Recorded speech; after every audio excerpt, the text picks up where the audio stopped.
It's Christmas! Well, not according to the weather it isn't. Anyway, it's time for the holiday festivities to reach its apex with a Pones N Stuff holiday special reviewing the best gift ever. Hallelujah!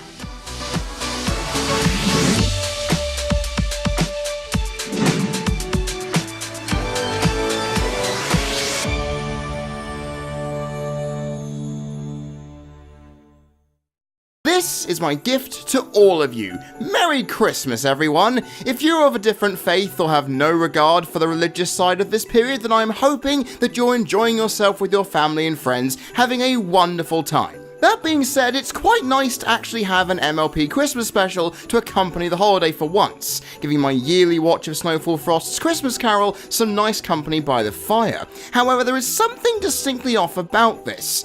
Firstly, because I noted before that heartwarming as a plot device has been done to death, and secondly, because I'm reviewing this 2 months after it aired. Thanks to that, I wish I could bestow the same Christmas cheer onto Hasbro, Allspark Animation, and DHX Media, but the fact that they released their Christmas special in October means that I am very reluctant to do that.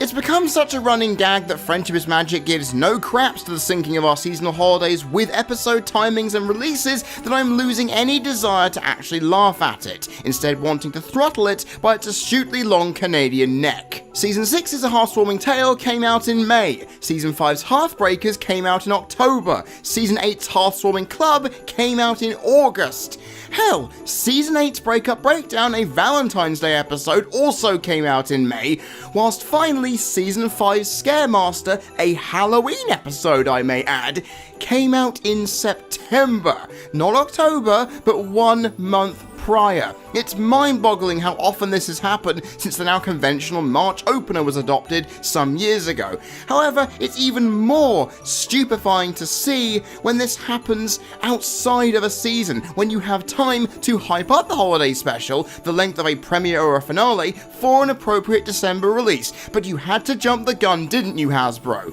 All because you're desperate to keep the audience's attention to make up for the shoddy leaks that you permeated throughout Season 8. Do you want me to give you a fucking medal for not even attempting to try, or do I have to go all the way over to Canada to your offices and beat some bloody sense into whoever makes these decisions to stop them from happening again?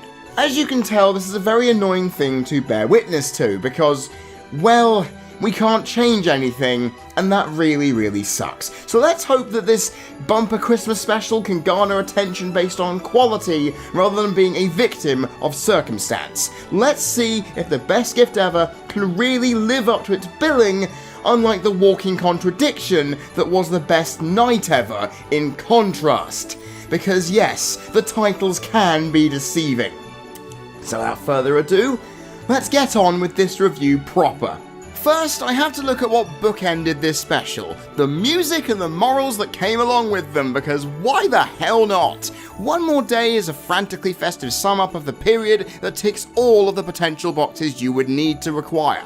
Spending time with the loved ones, buying gifts, and sprawling to ensure everything is prepared on the day. All the main 6 and a few others get verse and choruses to highlight those occasions with pomposity and dry realism, while also shoving some continuity from the Apple family's past episodes all the way down your throat. And if you don't believe me, you must not have been watching the opening. Grandpere was there, the Pie family joined them this time, and Marble had her heart broken seeing Big Mac and Sugar Bell Eskimo kiss.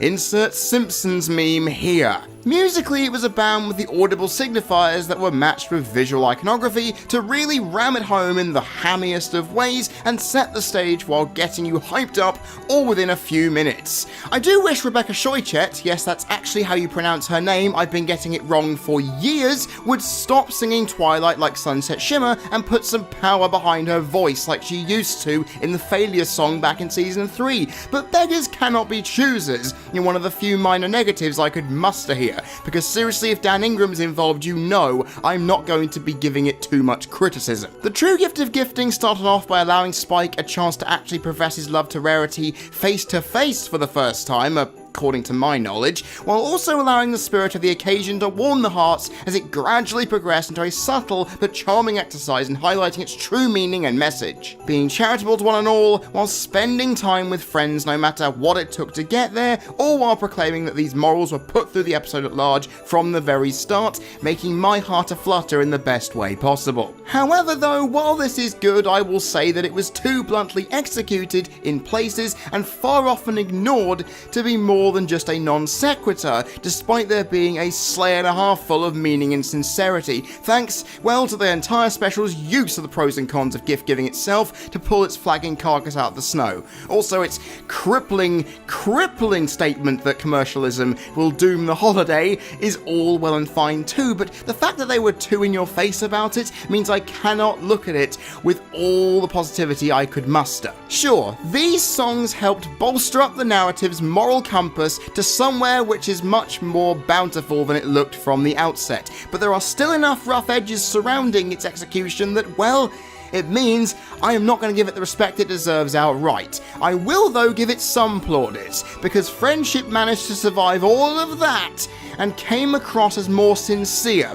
meaning it improved upon the message of the best night ever by a margin of about 100. Anyway, back onto the music, because William Anderson actually managed to piece together a varied soundscape of festive and character numbers that encapsulated their scenes well and helped bolden all around them. But they were sadly let down by repetition, squarely making the efforts come away with a blemish that tarnished what beautiful things were constructed in their vicinity. It's not a bad effort at all, which, when you look at the broader picture, is not what I expected when I first watched this thing. After a heartwarming tale set the bar extremely high for, well, heartwarming specials in general, I was not expecting this one to reach it. I thought it would struggle quite comprehensively. So the fact that on morals and on music it managed to look pretty good is a fantastic thing to see. Sure, I would have liked a bit more finesse on the morals execution, but audibly, outside of a bit of repetition, I really have nothing else bad to say, and that is a very pleasant thing to realise. However, as you may have noticed, I have decided to start with the music and moral first, without diving into the cesspool of story and writing, because much like the MLP movie, there are a lot of icebergs to dodge in hoping that I'd find something good out of what bad was produced. How can a story revolving around Secret Santa feel as convoluted and irritating as humanly possible? Well, the answer is very simple, by making it as predictable as hell, of course. I wouldn't have expected anything less. Given the characters in question at the centre of it, I should have caught on to this fact a hell of a lot sooner. The fact I didn't is incredible, but when you actually look at how this episode is spaced out and structured, it makes a lot of sense to know that this actually happened. Think about it. The task is set, they then mess it up, but still come together in spite of it. It's 3-act structure, Todorov's narrative. You know how all that works, I would hope. Anyway, the Best Night Ever Mark II, though, was a much more appropriate comparison than I ever realised. Fitting, isn't it? Thankfully, some embellishments to that structure prove that it wasn't a waste of time, despite the fact it didn't deserve the premiere and finale runtime that it got. If it wasn't so foreshadowable, I'd have enjoyed it a hell of a lot more, but given how forced and overly dramatic some of the story elements were, and even some of the characters, I'd have been hard-pressed to really feel anything positive. Thankfully, the pace did more than enough to make sure its menial premise did not feel as boring as it looked, which retained its steady flow throughout to ensure that, given the runtime, it did its job very well indeed. I already noted that the musical numbers and the morals summed up the themes that make the Christmas period what it is, so there's no use repeating them here. I will mention, however, a bit later on what the characters did to contribute to that and help appease this flagrant and minimalist plot. When you take a cold hard look at this special, it is a flimsy showcase of holiday generalizations and conundrums, but it is supported boldly by what the moral assembled for itself to glue its foundations securely to the base, as its overarching stories and conflicts bolstered it further as all separate entities grouped together under one conclusive climax to give off a sense of unity that it wanted to without displaying a lot of effort. And despite my criticisms, the fact that it managed to keep my attention through the deluge of multiple split stories and their varying emphasis on the drudgery of Christmas caroling capitalism while giving characters a boost along the way was a most welcome surprise. It also provided some truly humorous moments amid the dramatic shtick, whilst delivering on the heartwarming ones that wrapped my cold, dead, Scrooge-fueled heart in sentimental feeling that a special of this type would want and desire to have. And while it did have substance and depth littered all over the place, a lack of cohesion let it down. It formed a somewhat solid production, but all in all it could have achieved better if it didn't stay true to its archetypal form that this type of holiday special would try to create from the beginning. Meaning, if it took a few more risks, we'd be in for something much more bountiful. On the writing and voice acting front, however, there's not much for me to critique in all honesty, but those that have wrapped themselves in some negative connotations have done it through action rather than presence for the most part. I've long criticised though in past episodes, especially ones of this length, that if you put too many characters into it, it is very problematic and difficult to balance. But thanks to the wiggle room that they've managed to make here, they've utilised these characters effectively to ensure it's not burdensome in any way. And by centering around the small plot threads that these characters collectively had, it was a pleasure to see how many the writers could cram or fit into their places. And those who they didn't have time for still made cameos, so we will not question those. But those who were directed on a plot-driven path emphasised the qualities about themselves that we've all fallen in love with over the years. Twilight's insanity, while short-lived, provided some laughs and reinforced the magic of friendship at its end. Rarity's generosity arguably had its greatest moment in a hell of a long time, potentially throughout the course of the entire series, which is mind-boggling to actually state, while making Pistachio Acorn stand out as a character that we would hope would return in Season 9. I want to see where this goes. Shining Armor and Cadence all loved it up, while their adorable child caused havoc that they didn't actually end up apologising for. Again, while honesty shone bright as Applejack foiled Flim and Flam's plan again. On top of that, Rainbow Dash's loyalty finally broke her strong resolve against Discord, who in turn also did something for Fluttershy with no nefarious strings attached. This is some good stuff. However, these glowing character moments were also supplemented by instances of cliched writing and flabbergasting plot convenience. Now, Fluttershy being kind as hell was warranted, given that the other elements of harmony were out in force for all of us to see as plot devices, but it could have been done without the bluntness and blindness that it gave off, while she failed to recognise who Flim and Flam were, despite the fact that she had helped them in Viva Las Pegasus a season or two ago. But do you know what's even more stomach-churningly unpleasant? The realisation that Flim and Flam still took advantage of the two ponies who helped them secure the biggest resort in Las Pegasus, promoting their cartoonish level of underhanded evil to new heights not seen before. Continuity be damned. And speaking of continuity and character writing, Spike and Discord fell into their usual antics as well, which proved tired as this episode might have proved to be the end of their long-tenured ways. Now, that would be amazing character development, considering that Spike has now professed his love to the love of his life. And Discord? Well, he's shown how much friendship truly means to him and done something truly, truly generous and humble, which is fantastic. And we can only speculate on whether that'll be built on going into Season 9. But it could have felt much less formulaic for this episode's sake, to ease its pain by trying something different rather than sticking your tried and tested ways into the sand alongside Josh Vogel's head. Outside of that, a range of voice acting from all concerned was quality in many places, but some of the voices, because they're voiced by the same characters, did blend together at times, all while the supporting cast didn't really offer much in their already noted cameo appearances. But they filled out the world, I guess, so that's a positive.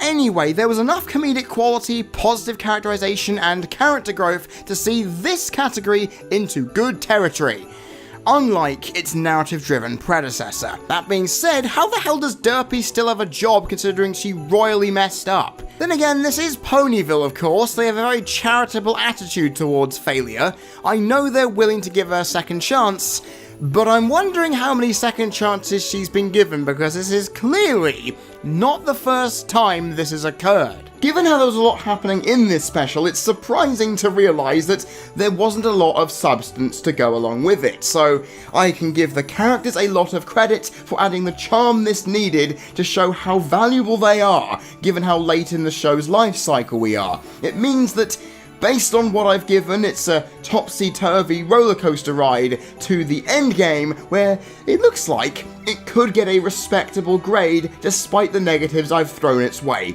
It's up to the animation to affirm that statement and showcase what it had to offer on this, a very opulent festive stage. You'd expect that a festive romp of this nature would fill your eyes with visual delights and substantial grandeur more so than what prior heartwarming episodes have given to us. Thanks to a slew of snappy winter attires for all, Discord and Rainbow's ninja outfits, the adorable winter chiller and its monstrous gremlin form, the pudding avalanche and tidal wave, the usual hilarious facial expressions, its lovely and magical reindeer ex machina, an abundance of locations and new characters combined with some creative cuts, camera usage and transitions. Well, it's safe to say that we got just that. It made my eyes dart around with glee. The special bought into the showcase while offering up technical elements of an emboldened nature to remind us how important they can be to make things feel more dynamic in an episode that was narratively quite static. However, due to the episodes of Heartwarming's past, the sense of occasion visually has been diluted to a point where a lot had already been achieved before, meaning there was a lot more restriction than one would envision. It doesn't hit with the resounding grace that you'd want, but more a dull thud on occasion as these animated wonders are spread as thin as they possibly can to pad out the runtime. It would have benefited from some inspired thinking to make it feel all the more fresher. But with what we got, I shouldn't be too disappointed, as much like most of the rest of this episode's failings, there is enough positive connotations attached to put it on the good side of the tracks. As a result, I feel surprisingly conflicted by this special. It doesn't try to tread new ground and kept itself very safe for the purpose of appeasing new and old fans alike, as well as the families of them who would be watching alongside them at this time of year. It does deliver a story, but it's as mind-numbingly simple as it could be. It wanted to be serious and comedic at once, but thanks to the indecision it ended up having, it ended up not achieving that ambition, lacking in finesse and good execution on its morals at hand too.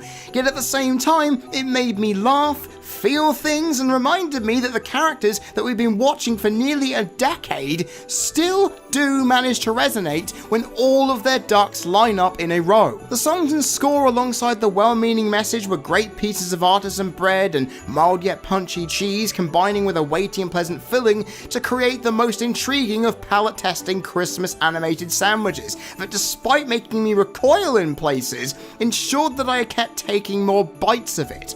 Food analogies aside, it shows that the desired impact of this special was still somehow achieved amid the mire. If you, like I, felt the festive cheer that was strong enough to bring even the most jaded of fans back, then I can't say it wholly failed. It allowed us a break from the serial episodic normality and delivered all it could, while giving us a well-endowed closure to Heartwarming as a whole, in my opinion, making us look on in fondness rather than contempt of the holiday episode's 8 years of differing quality. And sure, this special did not need to be as long or as meagre as it ended up being, but thanks to the writers, animators, voice actors and musicians alike, it rebounded to deliver a pleasant tale that was worth the time.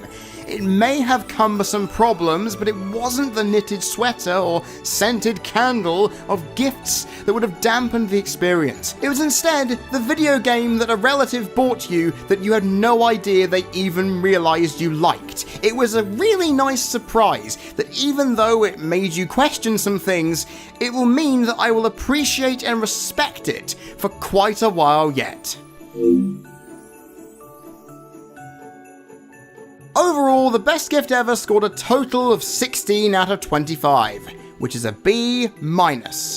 In closing, what we have here is an above average turnout for a special I had no hopes for going in, so the fact that it managed to achieve such a score is a very fantastic thing to see, and it means that expectations were well and truly bucked all the way out of here. On top of that, there are two things that I need to note that this special has managed to achieve. First of all, it proves you don't need an episode to be deep, complex, or bursting to the seams to still be entertaining and fun, which I feel that this show over the last few years has lost its real charm of doing.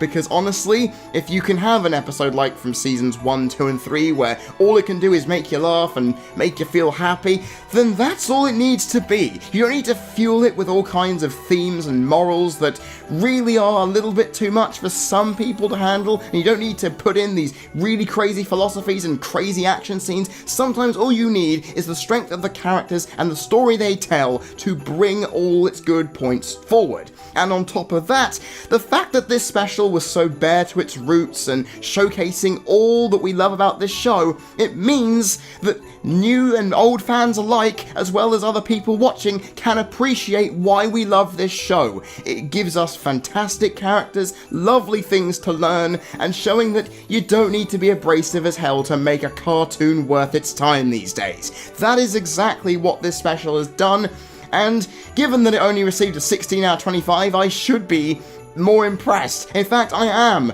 definitely so. And it gives me a lot of hope that this can set a good footing for what Season 9 will bring us next year. I am hoping that it gives us something fantastic. Hopefully, I'm crossing my fingers if I can actually do that. Here we go.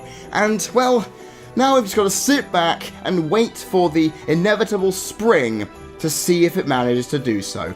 Ladies and gentlemen, I hope you all have a fantastic Christmas and enjoy the period going up to the new year because, well, it's a time of rest and reflection, and this episode, and this special in general, has certainly managed to prove that it's a good thing to have going into 2019.